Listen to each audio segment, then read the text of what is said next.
All right, everyone. Welcome back, Vinny. Welcome back, Mr. Busa. Um, so we did see, did you send us a couple of emails during lunch, sir? Yeah, I'm gonna go start my dad's computer again. Okay, thank you. Thank you. The new.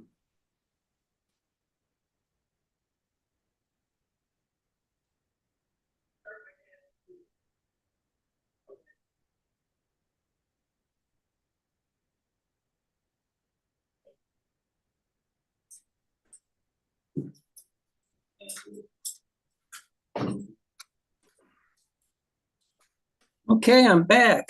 I think Autumn already had the thing I sent. So, Yep, I am going to the document page, sir.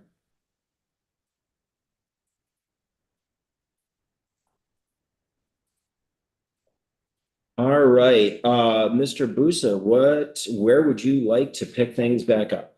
okay, on Exhibit I, Roman numeral 1, my outline, the last page, page 4 is where we had gotten to. So page 4 of exhibit I. Thank you. Oh, shut this door.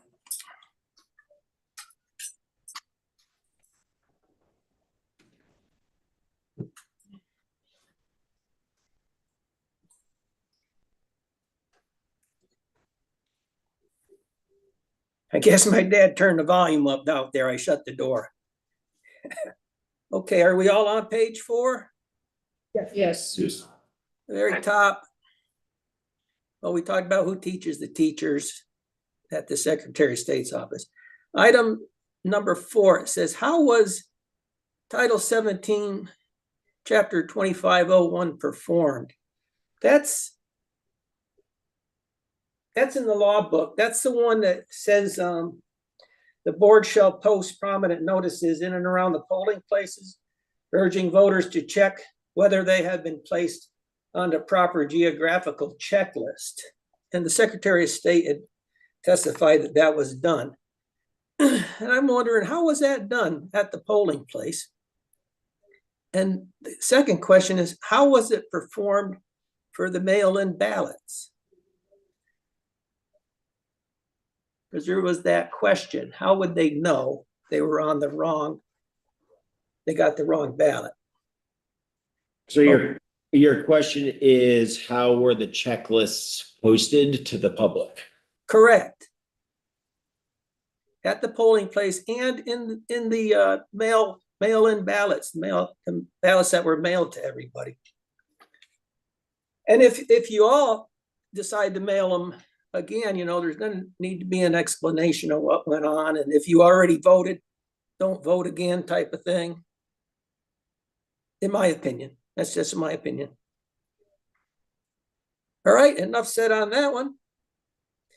The next thing, modification to Title 17, Exhibit H. Let's look at that.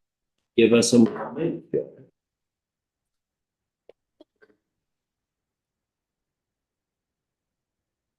Exhibit H, modifications to Title 17. So basically what this is a list of everything I've already talked about. And, oh no. Let me see if this is the nurse.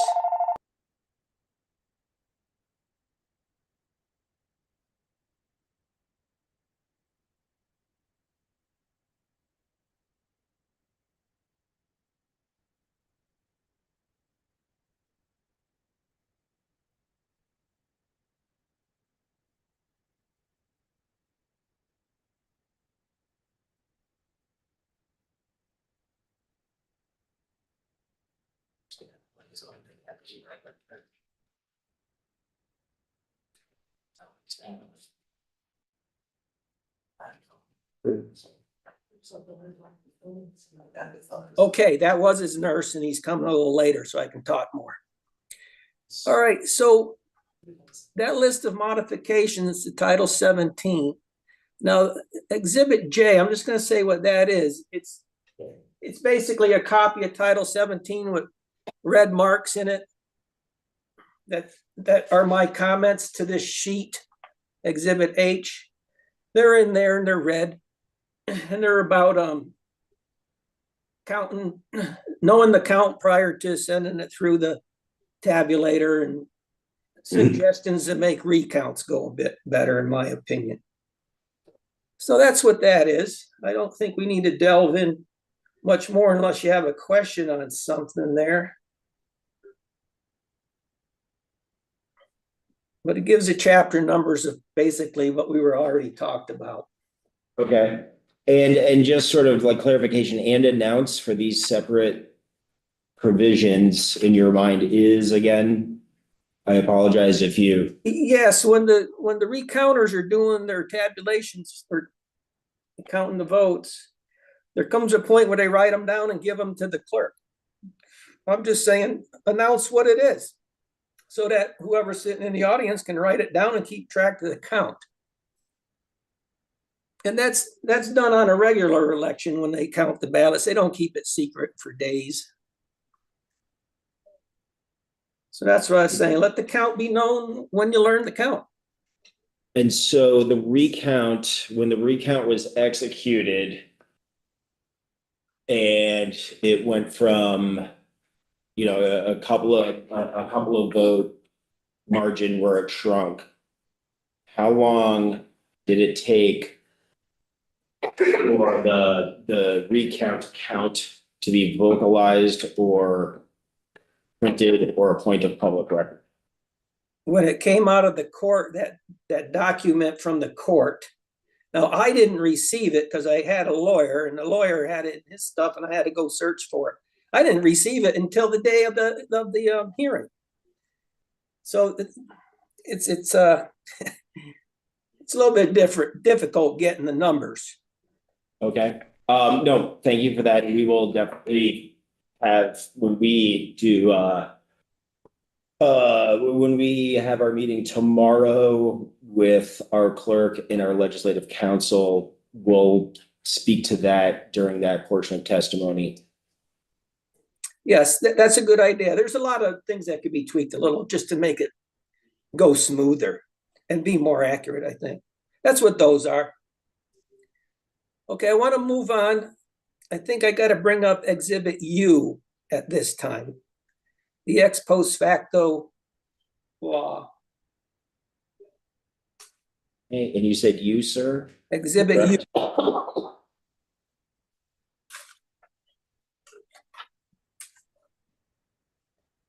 All right. Got it. All right. And hold on, we have to orient ourselves here.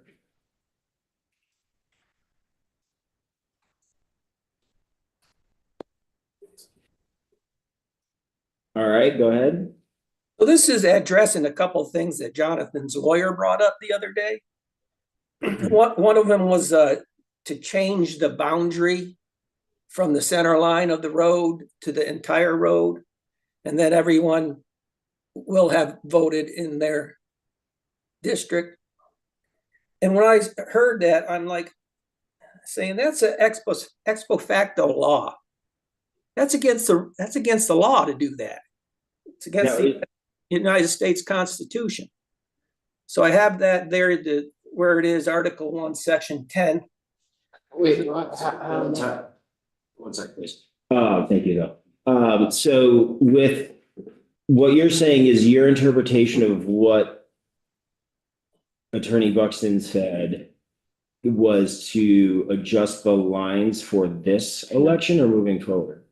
What was your understanding of that? For this election. That's what I thought I heard her say.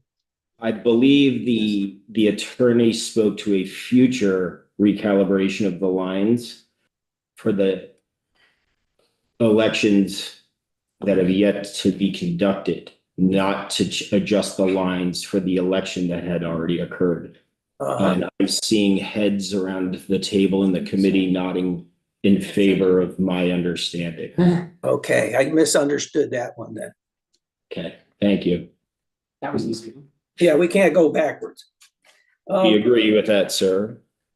So Yes, no, we definitely find it agreeable. Backwards is not a good choice. now I'm gonna touch on this because she brought it up.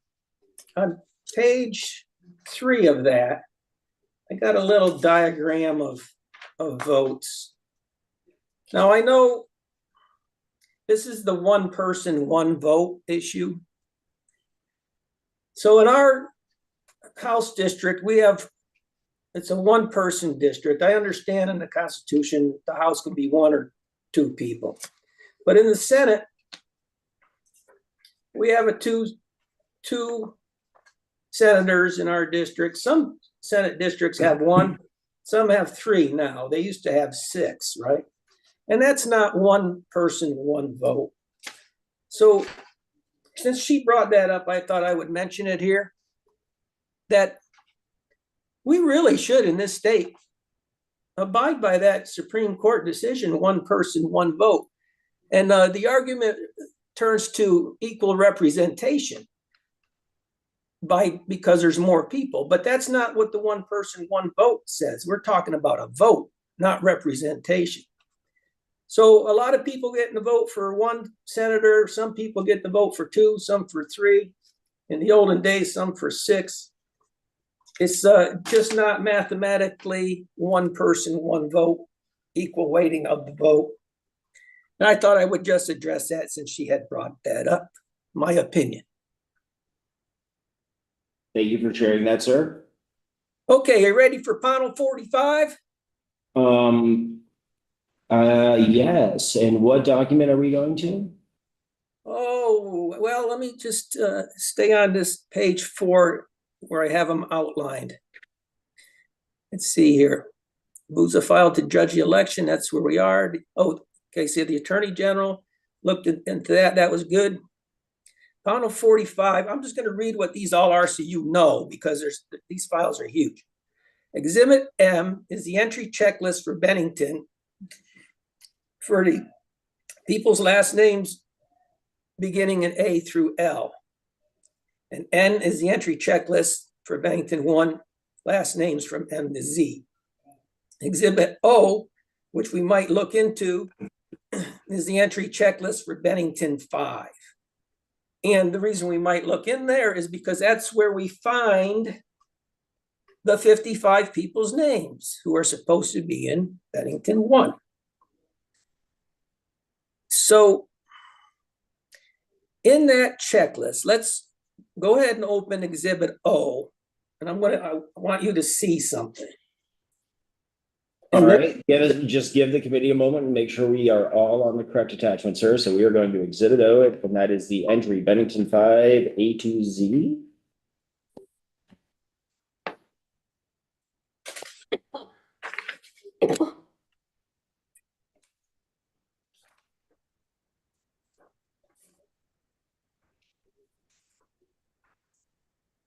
Right. And when you get there, if you can go to page 17 of 30. 17 of 30. Yes, hold 1 moment, sir, while we make sure that we go to the correct page. That says page, and that's 54 pages. This is 54. Our document has 54 pages, not 30. Are we on the correct document? Okay, let me see here. I'm reading the, I have one of 30 on mine. let me see where page 1 starts. Oh. Okay, I think I saw that. So at the bottom of the pages that were photocopied or scanned in here, they say page 7 of 30 Okay. or page 8 of 30, but if you look at the top, so it'll say, 16 of 54 is actually 7. So he wants us at 17 of 30? Which one of 30 again? 17, 1-7. 29 of 54. Yeah. Okay. Oh, it starts with McDonald at the top. Rajo. That'll, thank you. Yes. Bear with us, sir, while we orient ourselves. What iPad page are we on, Sandy? We're on iPad 29. page 29 of 54.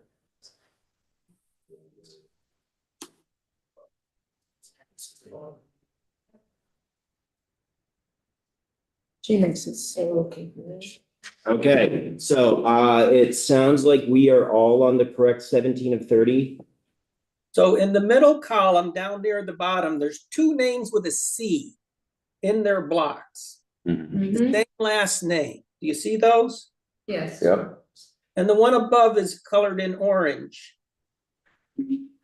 Now, usually, and I believe in Pownell, that C means a challenge, but that's a new C to me. That appears like it appeared during the entry, when the entry was being made. This is what we need to ask the Pownell Town Clerk to verify. Now, the orange mark on the top name, orange says way back on the first page, you don't have to go back there, but that's where it tells us what the colors are. It says mailed ballot. But if you look at Excuse me, one quick moment. So this color coding, was this done by you? no, this is from the town clerk, Thank you. and it's on page 1 of this document that you have. Understood. So that orange blotch, from what I can tell, it means mailed ballots. But as you can see, the green in the block, that's actually the entry check. That green means it was done in person. These people voted in person. So what we need to ask the clerk is, why is there a C there? Did they actually get Bennington 1 ballots? Is that what this is about? And I suspect it may be. Remember when we were looking before and there was 1,333 checked in, but there was 1,334 ballots counted. I suspect it has something to do with these two people. So if the clerk can verify why those C's are there and if they got their proper ballots, I think that would be a good thing to do. Okay, we're making a note of that. Thank you. Did you ask that yourself of her? Of the people? No, did you ask that of the town clerk, what the C meant? No, I was communicating with her, and then when the Attorney General's investigation began, I just stopped communicating. Okay, There was an great. investigation Thank going. you.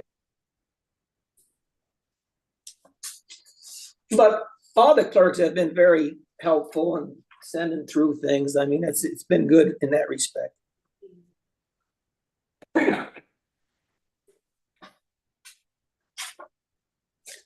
And where's P? Are you ready for the next one? If you are, yes. Okay, that's the one labeled P, P1. Okay, so we're going to a new document. Upper word.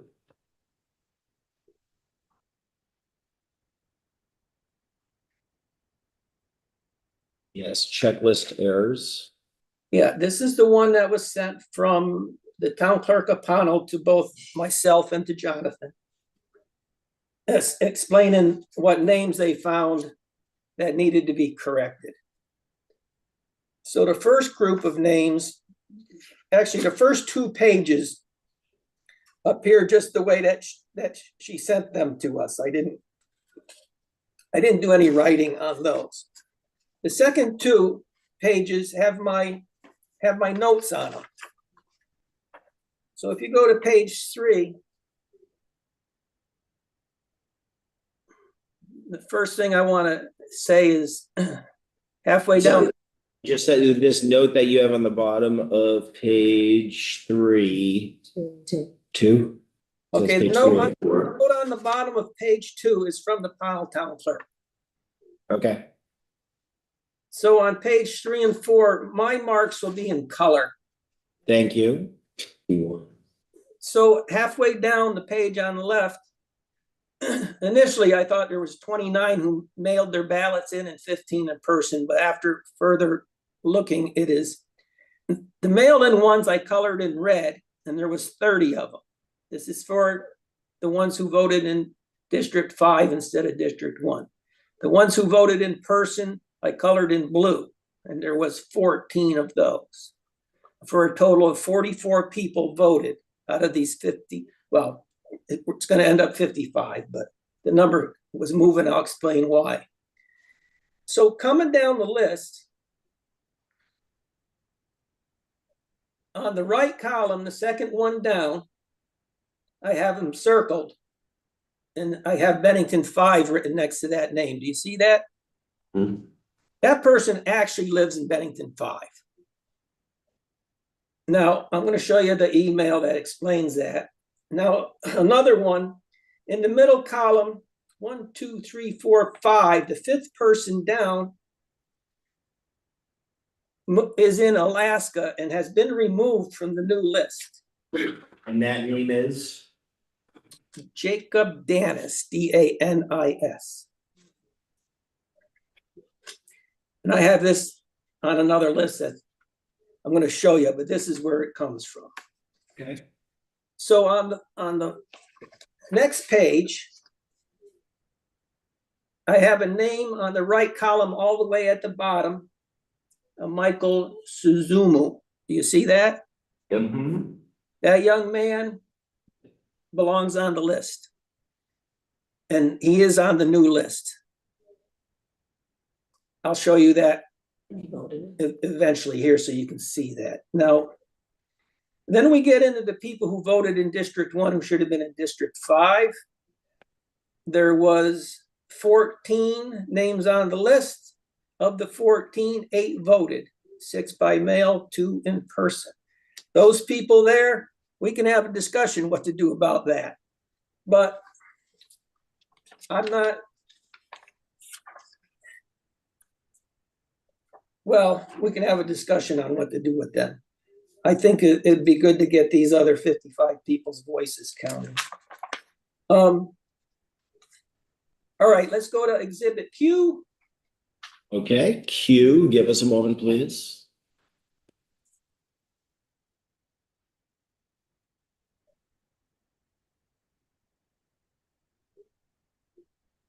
And is copy of an email, correct? Yes. So this occurred after I got the document we just looked at and went through and did all the red and blue, figure out who was who and all that. I sent what I found to the town clerk in Pownell and addressed for the whole BCA. And this was what I had seen. Looking over the modified list of Bennington 1 and 5, that first person, that 895 is the north side of Barber Pond Road. He should remain on 5. And in the new lists that are attached here, he is on 5. Then I addressed Michael Suzumu, that he's a real person and he did vote and he should remain on Bennington 1 list, although he voted on Bennington 5, but he's a Bennington 1 resident. Now another person, Tyler Rondo, his father told me he voted in another state and that his ballot was destroyed for Vermont, and that person needs to be challenged. And there we have Jacob Danis, who the person living in the house told me he lives in Alaska and there's no way to contact him. And I see on the list that he's been removed from the list. So Can we stop right there? Can we go back to number 3, Mr. Rondo? Yeah. Could you speak to that one more time? You're just kind of moving a little quick. I just want to hear what you stated. So his dad lives at this address also. And his dad told me that this person had moved to another state and actually voted in another state. Okay, but he did not vote in this election. No, his ballot was destroyed in the wood stove, according to his dad. So it was understood. Okay. So he should be challenged at the very least, right? Okay, going to the next page, number 5. Number 5, I have confirmed that Donald Haas no longer is there. He was on the challenge list and he's been removed from the list. They must have done it themselves. But he was on the original list. His name appears in that panel 45. The next person, number 6 there, Emily Manel, 166 Barber Pond Road. This is a storage location. The owner of the facility does not know where she disappeared to. So she should be challenged, to say the least.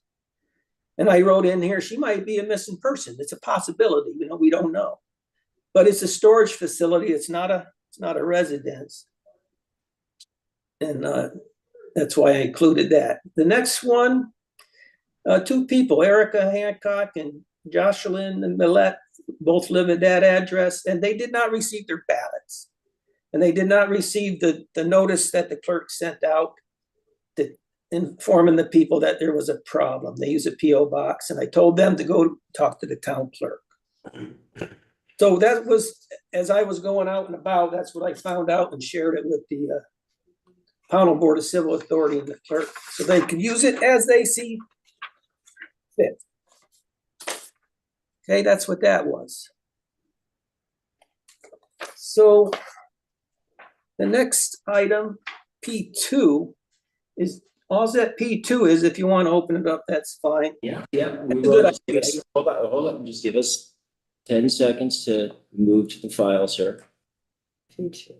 P2, and this is Board of Civil Authority minutes dated November 18th, 2024, Town Office of Pownell, correct? Yes. Thank you. All right, proceed, sir. So that's the minutes from the meeting where they went over the checklists. So I just wanted to, I have a couple of things highlighted. They were in response to that email that I had sent on November 8th. So they acknowledged that. And I guess I'll skip over the mention of Nelson Brownell being one of the members. But he was involved with voting on this new districting, and he's a Board of Civil Authority, and I would have thought that he would have been able to figure that one out. And he's the one I ran against in the previous election. So that was the only highlights from that meeting that I had, except for what we already went over in the checklist additions and subtractions. Any questions before we move on? Questions from the table, Representative Hooper of Randolph. I'm curious, if my understanding is you had counsel and you no longer do, is there a reason? The council was only to get through the recount. And the reason I don't now is because I found it very necessary to speak for myself when I try to explain this to other people. There's always something missed in the translation. You know what I'm saying? Yeah. A lot. This is very in-depth and difficult, and if you exchange hands, I mean, you're going to miss some things. I mean, Right. I'm probably missing some stuff myself just reading my notes. So that's why I wanted to talk to you folks directly. Go ahead, ask me the questions, and I'll let you know what I know, basically, what I've learned. Sure. No, I totally can appreciate your thorough work. Sometimes the attorney will offer strategy as to what is most presentable and important. I think the thing that we have to keep in mind is exactly what it is that we're trying to answer. And thank you for all that material. Okay. So item number S, we already looked at R. Did you say S, sir? I think S, yeah. What is R? No, this is. I know. Exhibit R is the corrected checklist for Bennington 1. So So we're going to R instead of S. no, we're not gonna go to R, but all these names that are gonna be on these next two, the Bennington 45 and the Bennington 55, should appear on Bennington 1 checklist, and that's what Exhibit R is. So if you decide to mail them their ballots, all these names that are on this list, the Pownell 45, well, the Pownell 55 is going to be the final one. Those are confirmed on that checklist that is Exhibit R. That's all I'm saying there. And if we go to Exhibit S, that's the submitted signatures from the Pownell 45.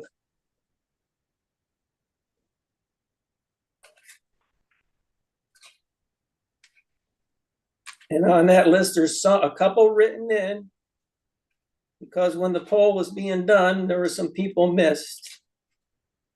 And then Moonrise Drive is the last one. But if you compare Exhibit S to Exhibit T, Exhibit T is the one that should be current and up to date. Hold on, you're moving kind of quick from doc to doc. I'm still reviewing this first one you have us taking a look at. Please give me a moment.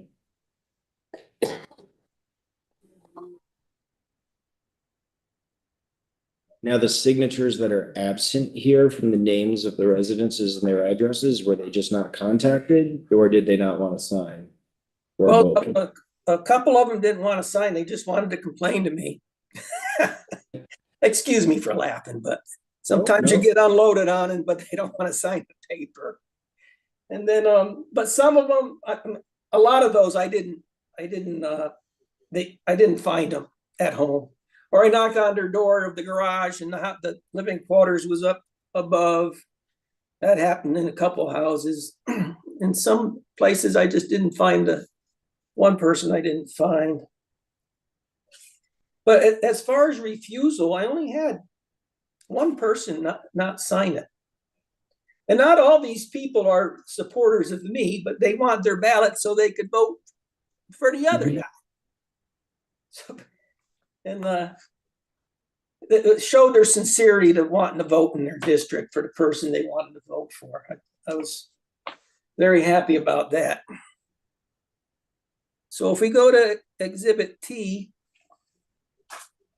T, okay, give us a moment, please. Thomas. Thank you. And so I have a T2 Do here. you have a T2? Yes. Think about that. Mm-hmm. What's the title on the top say? The Palmo 56 or 54 or 55. Okay, I think that must be the one. Okay, we're opening that up. You too? Yeah. Yep, T2. So just to verify, that is the one. The first person over to the right of her name, it says SVM. Do you see that? Yes. Okay, what that means is, oh, for crying out loud, the V means voted, the M is by mail, the V means voted, the P is in person.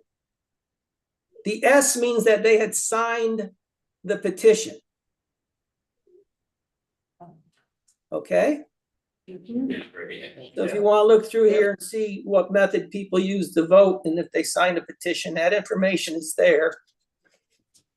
So going down page 1, at the bottom is the 2 people who live at the same house who did not receive ballots. That's noted there.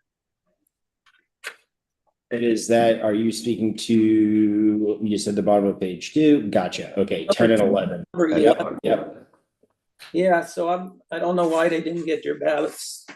Mr. Busa, one moment. Committee member has a question for you. Representative Waters Evans. Thank you.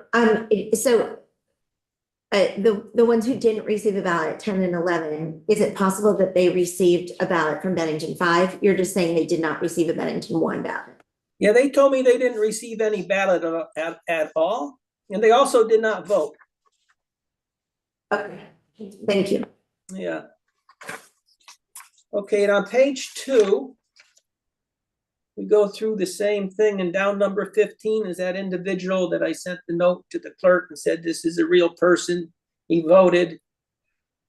So he signed the petition, he voted by mail. And I did notice his name is now on the new Bennington 1 checklist. So that problem has been taken care of. He registered on the computer. Yeah, a lot of people didn't even know they were registered. Those 2 that didn't get their ballots.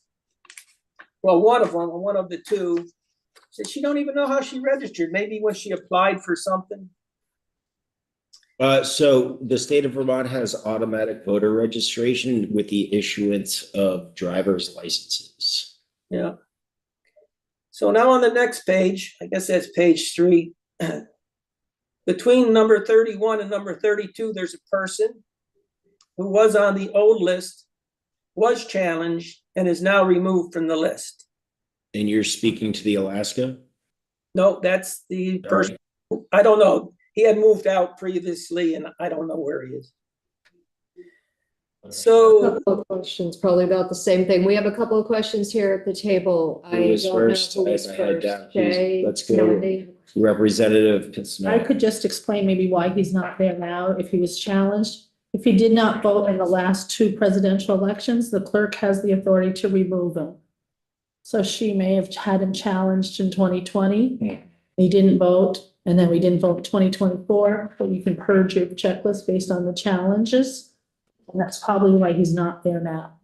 That would be my, That is a scenario that could have. that's why it could happen. Yep. Okay, thank you for that.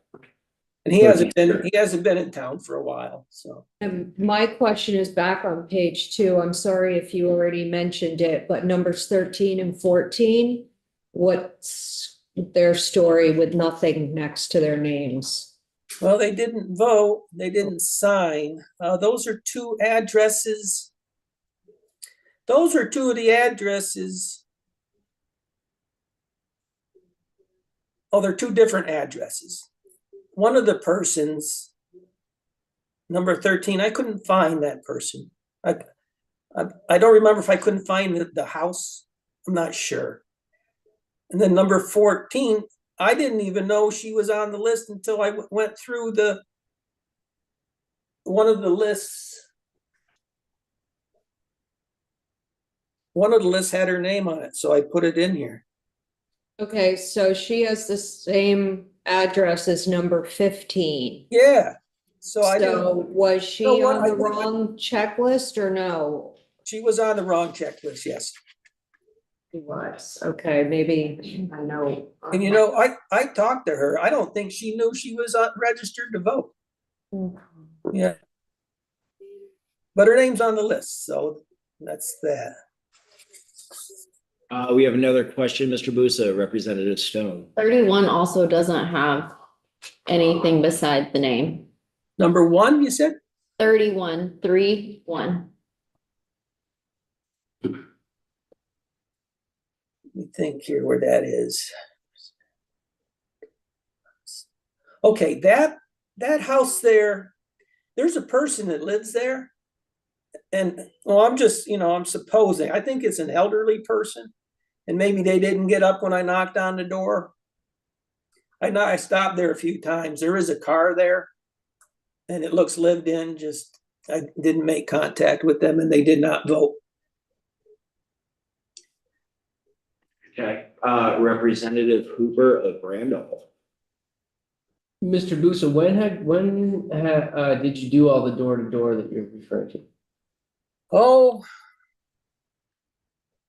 right after we found out that there was a mistake. It was still good weather. Deer season hadn't quite started yet, so I figured I better get out there. And then, once daylight savings time hit, oh boy, it's like people are not home from work in the dark. So it was like very soon after. And then when the list came out from the Pownell BCA after they did their update on their checklist, well, I had to add in Moonrise Drive because I didn't know about those people. And then I had missed quite a number of people. So I think I was doing 44 and there ended up being 56 on the list. I don't remember how many on Moonrise, but I had missed, I think, 4 people.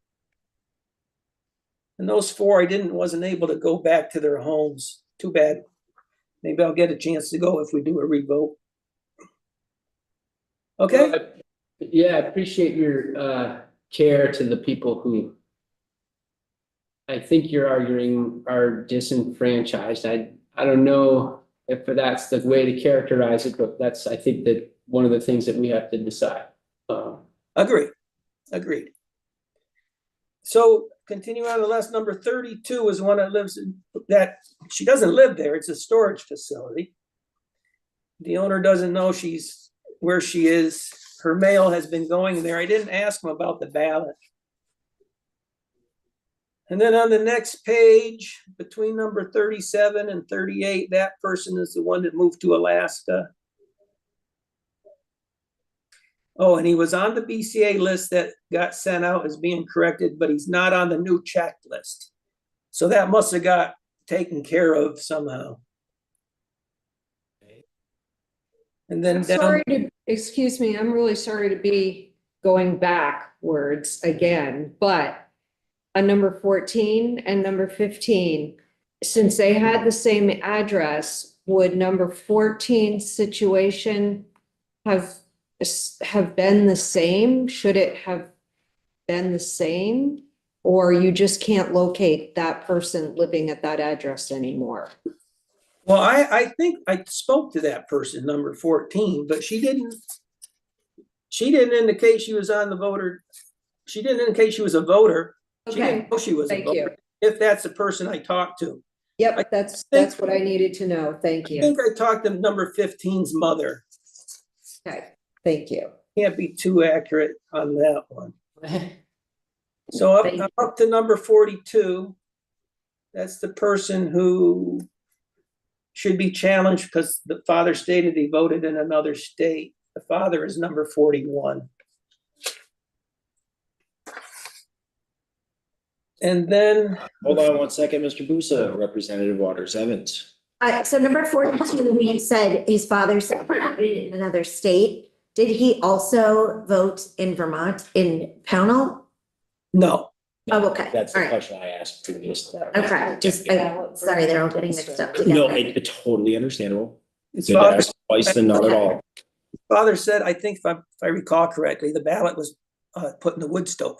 Oh, right, the wood stove. Okay, it's all coming back to me. Thank you. Sorry about that. So then on the next page where it's 48 to 55.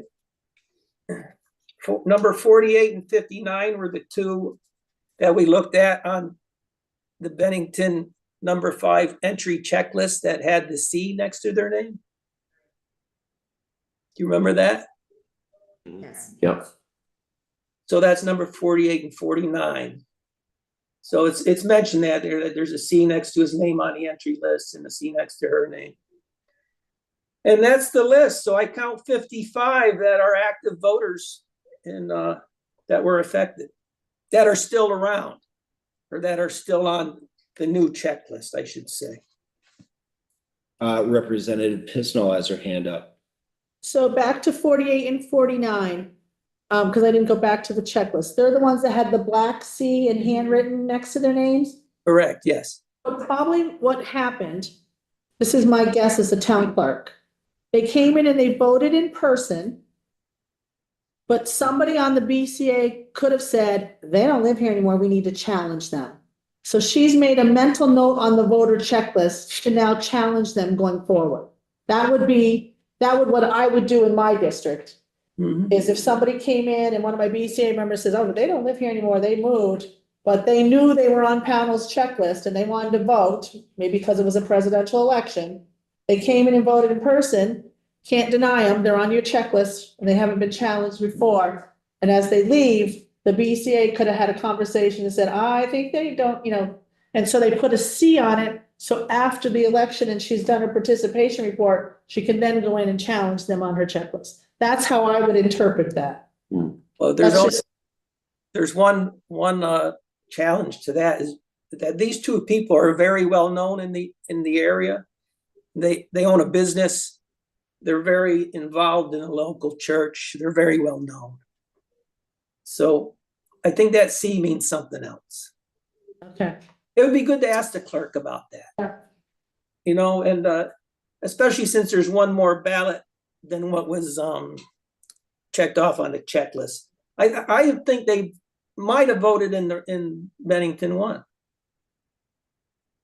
But yeah, it's hard to get a hold of people now with phone books that you don't have and online. I'm not paying to try to track down phone numbers, but I did try to put a call in. I didn't get a response to the business account. Maybe they're in Florida. I have no idea. So that's the information I have for you as far as the checklist is concerned. I think that item T, I think, should be very helpful in, those are the people who are affected. Right? I think that's I did a lot of research on that. Now, the only other thing, we talk ex post facto, there was two things, Exhibit V, my language codes. Back in the very beginning of this presentation, when I did the recount back in 2022, I asked for a copy of the code that the tabulator was programmed with. And that was denied, but or ignored, I'm not sure. Now, the reason I asked for the code either printed out on paper or electronically, it didn't matter to me, was because I used to read code for a job for 35 years. And it was in the era when we were really questioning on the accuracy of the counters. Now, in this district, we have something special. We have 4 towns who count their ballots by hand. That's Searsburg, Stanford, Reedsboro, and Woodford all count by hand. Pownell's the only one that votes by a tabulator. So I wanted to see the code for counting the votes. Now, that Exhibit V is just a little bit of what I do for language codes. The point of it is every dot, every tittle, every little mark, every space means something. Every greater than, less than sign, everything means something. And it's very easy to hide programs within programs. And I used to do this for a living. So I wanted to see the program to put everybody's mind at ease. This is how it counts. The other option would have been to know what ballots got put into the tabulator by a hand count in order to see if the number matches when it comes out the other end. If they're the same, you just proved it works. If they're different, you have to inquire as to why they're different. And that was what I was getting after about these language codes that's in the computer. If we don't do the thing that we know what the input is, we know the inputs, so we can compare the output, we have nothing to compare to. So that was my request for that language code, because we didn't know what we put into the tabulator because we didn't count them prior to putting them in. So there was no way to troubleshoot. You made a request for a language code from a tabulator to whom? The judge. Okay. But you know, that's it didn't matter in the outcome of the election, so it wasn't. Although we don't know, but I think it was accurate, but we don't know. We can't prove it unless we knew the ballots going into it to compare to what came out. That's the easy way of doing it. Getting the code and reading the code, there's a lot more involved into that, and it's kind of intense. So that's why I shared the language code. Just if we do that, especially for a recount, there's no reason that's one election. Let's know what we're putting in that tabulator and compare it to see what come out. Then everything was hand counted and everything was machine counted. Everybody's happy. And it just for the Hebrew translations here is you're using that for an example for the purpose of?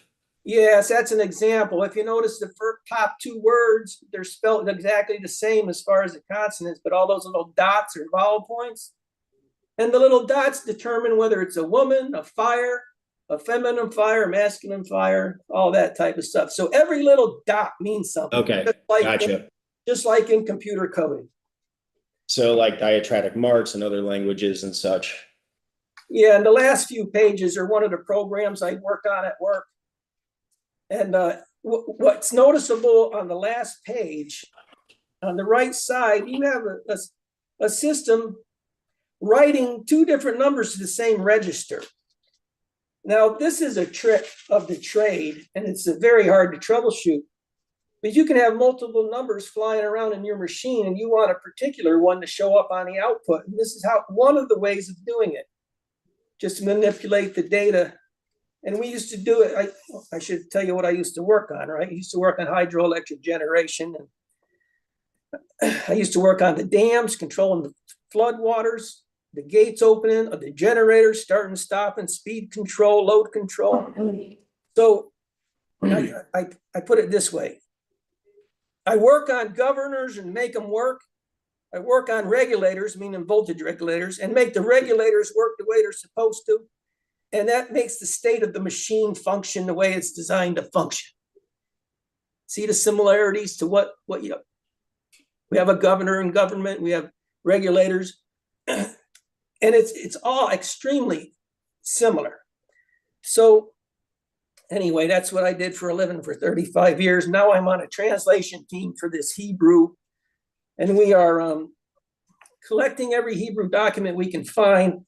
This one here happens to be a document of the book of Matthew found in a library in Freiburg. I think that's Germany. There's another one from the Vatican that we're doing. But, you know, we got to try to find out and find every dot and tittle because we don't want to make a translation faulty and make it be a bad translation. That would be a bad thing. Understood, sir. Hold on one moment, sir. It appears Representative Cooper from Randolph has a question.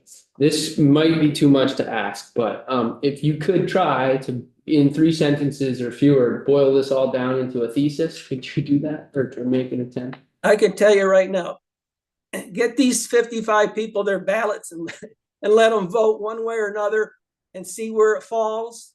And if it's still not clear, well, then you're going to have to do a revote or make a decision on your own. But one thing to consider, there was one other thing I'm going to read to you because Betsy Ann read something the other day. It was really good. And she didn't read the last paragraph. But what I want you to know is I was out of state for a whole month during campaign season. I told other people you do it yourself. And the election results came in extremely heavy in my favor in 4 towns. So people say that's a grassroots effort. And I say, no, it's not a grassroots effort because you can see the grassroots. You know, they pop out of the ground a little bit, you can see them. This is what the grassroots grow in. It's an underground effort because I have no idea who campaigned and got all these votes for me. I've got no clue who they are except for the one person on Barber Pond Road who called me and told me. And so it's serious. People want their ballots. And I want to read what she didn't read here, if I can find it quick. Okay, and that was from. I really enjoy. Was that from testimony that was submitted? Yes. Do you recall what day? Betsy Ann, she's the clerk. What's her last name? Raskin? Rask, W-R-A-S-K.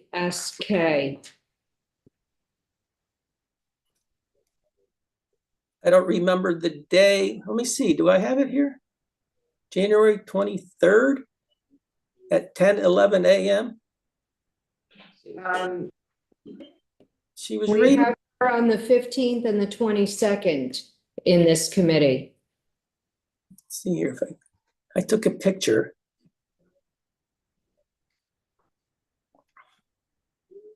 Yes, you have testimony on the 22nd from our clerk of the House. Okay, it was that day then. And there's 2 documents there. We have a sampling of past contested legislative elections, and we also have references to constitutional scope of the authority of the House to judge member elections. Let's see here. Must not have been that one. Must be this one. Yeah, there it is. So she read this big testimony. Which document are you on, sir? All right, let me see here.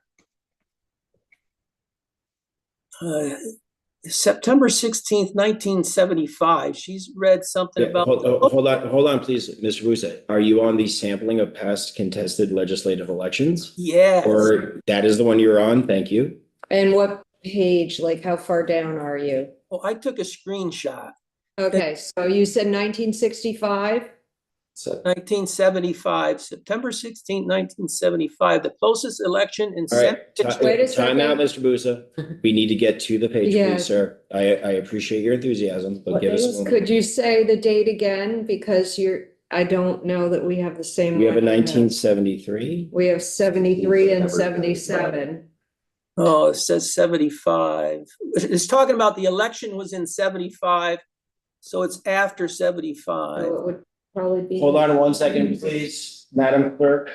I believe Mr. Russo is referring to the USSenate.gov write-up, which is on the reference doc that I provided the committee on Wednesday, January 27th. And it is in regard to the last page. I provided a link to the US Senate on page 5. It links the US Senate's write-up on the closest election in Senate history, which did take place, or that write-up was dated September 16th, 1975.